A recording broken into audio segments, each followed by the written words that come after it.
Hello friends, अस्सलाम वालेकुम and welcome to विकू रिवेलियन। दोस्तों, याजूज माजूज आखिर कौन हैं, कहाँ हैं और इस वक्त क्या कर रहे हैं? क्या ये कोई जानवर हैं, इंसान हैं या कोई ऐसी मखलूक हैं जिनको आज तक किसी ने नहीं देखा, या फिर ये कोई इंसान है? ये मौजू बहुत वजाहत तलब है, मगर हम इसका मुख्तसर जायज़ा कुरान व हदीस की रोशनी में लेंगे। याजूज माजूज का जिक्र बहुत वजाहत से कुरान मजीद में मौजूद है और इसे कुर्ब क़यामत की 10 बड़ी निशानियों में से एक बताया जाता है, जिसमें हम पहले भी जिक्र कर चुके हैं दज्जाल और हज़रत ईसा अलैहिस्सलाम की वापसी का। याजूज माजूज के फितने का जिक्र तौरात में भी मौजूद है। आखिर याजूज माजूज की शुरुआत कहाँ से हुई, इनका तारीख़ी पस मंज़र क्या है, आइए जानते हैं इस वीडियो में।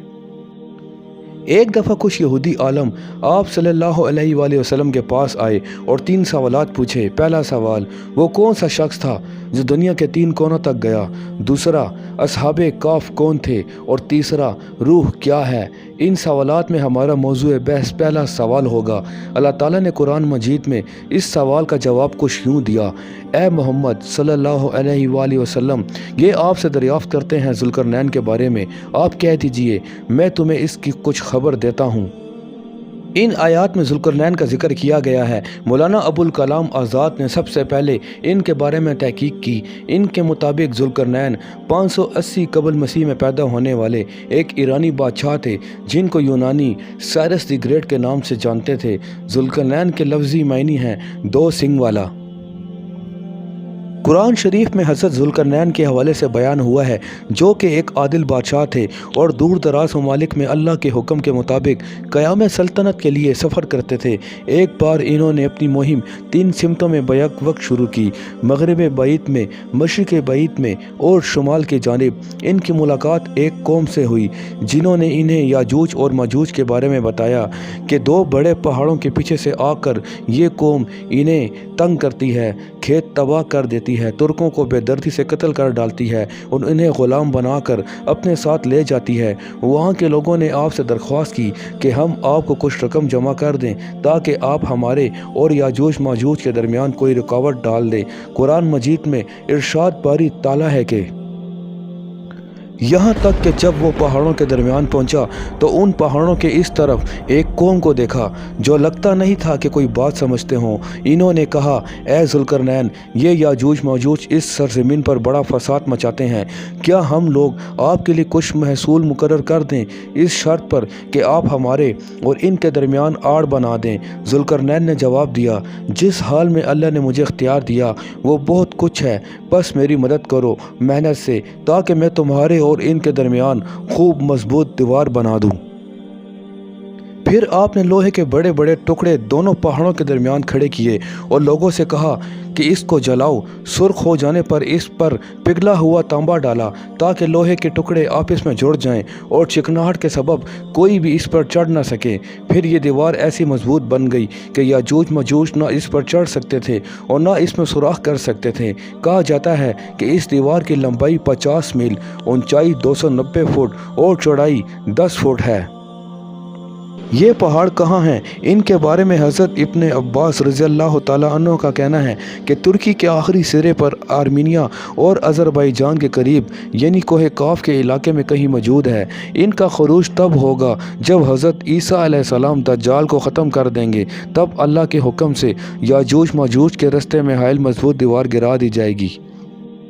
याजूज माजूज तब से आज तक इस कोशिश में लगे हुए हैं कि किसी तरह दीवार को गिराया जाए और बाहर निकला जाए, मगर जब अल्लाह ना चाहे तो ऐसा मुमकिन हो ही नहीं सकता। ये रोज़ दीवार को तोड़ते हैं। जब थोड़ा सा हिस्सा बाकी रह जाता है और सूरज गुरूब होने लगता है तो इनका सरदार वापसी का हुक्म देता है। फिर अगले रोज़ दीवार ज़्यादा मजबूत हो चुकी होती है। जब कुर्ब क़यामत याजूज माजूज के खरूज का वक्त आ पहुँचेगा तो वो तमाम दिन दीवार में सुराख कर रहे होंगे और रोज़ की तरह इनका सरदार वापसी का हुक्म देते हुए कहेगा, इंशाअल्लाह बाकी काम कल करेंगे। इंशाअल्लाह की बरकत से अगले रोज़ दीवार कमज़ोर हो जाएगी और ये बाकी दुनिया से आ मिलेंगे, जहाँ से गुजरेंगे तबाही फैलाएंगे। حدیث नबवी है कि हज़रत अबू सईद रज़ी अल्लाह ताला अन्हु से रवायत है कि रसूलुल्लाह सल्लल्लाहु अलैहि वसल्लम ने फरमाया कि जब याजूज माजूज का खुरूज होगा तो लोग इनसे भागकर अपने शहरों और किलों की राह लेंगे और अपने साथ अपने मवेशी भी ले जाएंगे। वो ज़मीन के सारे पानी पर काबिज़ हो जाएंगे और दरिया इस तरह खुश्क होंगे कि इनके बाद जो शख्स भी वहाँ से गुजरेगा कहेगा कि क्या किसी ज़माने में यहाँ पानी भी हुआ करता था। फिर अल्लाह ताला इन लोगों की तरफ एक कीड़ा भेजेगा यानी याजूज और माजूज पर, जो इनकी गर्दनों पर हमला आवर होगा, चुनांचा वो सब मर जाएंगे। याजूज व माजूज असल में हज़रत नूह अलैहिस्सलाम के तीसरे बेटे याफिस की नस्ल से हैं। हज़रत नूह अलैहिस्सलाम के 3 बेटे थे, साम जिससे सामेटिक नस्ल चली जिसमें अरब और यहूदी वगैरह शामिल हैं, दूसरे हाब और तीसरे याफिस। हाब से मुराद ईरानी, इंडियन और ग्रीक और जर्मन वगैरह पैदा हुए। याफिस पहाड़ी सिलसिले को अबूर करके शुमाल में जा आबाद हुए। वस्ती एशिया के पहाड़ी सिलसिले के ऊपर इनका फैलाव हुआ। इनके 10-12 बेटे थे जिनमें से 2 का नाम याजूज व माजूज है, तो इन्हीं अक़वाम में याजूज व माजूज हैं और आखिरी जंग हज़रत ईसा अलैहिस्सलाम की इन्हीं से होगी। याजूज माजूज के फितने से बचाव का काम हज़रत ईसा अलैहिस्सलाम के सपुर्द किया जाएगा। जैसा कि हम पहले भी अर्ज़ कर चुके हैं कि अल्लाह पाक याजूज माजूज की गर्दनों में एक कीड़ा पैदा करेगा जो इनकी जान ले लेगा। पूरी ज़मीन इनकी लाशों से भर दी जाएगी। फिर ज़ोर की बारिश बरसेगी जो ज़मीन को इन तमाम लाशों से पाक कर देगी। हज़रत ईसा अलैहिस्सलाम जिनका दोबारा नज़ूल 33 बरस की उम्र में होगा, याजूज माजूज की हलाकत के बाद इंतकाल फरमा जाएंगे और मुसलमान इनकी नमाज जनाजा अदा करके इन्हें मस्जिद नबी में रसूलुल्लाह सल्लल्लाहु अलैहि वसल्लम के पहलू में दफन कर देंगे। दोस्तों, ये थी याजूज माजूज के खरूज से ज़वाल तक का सफ़र और उनकी दास्तान। मुझे उम्मीद है आपको ये वीडियो ज़रूर पसंद आई होगी।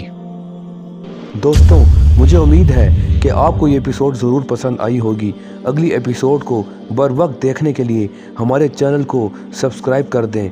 मिलते हैं अगली एपिसोड में। अल्लाह हम सब का हामी और नासिर हो। अल्लाह हाफिज़।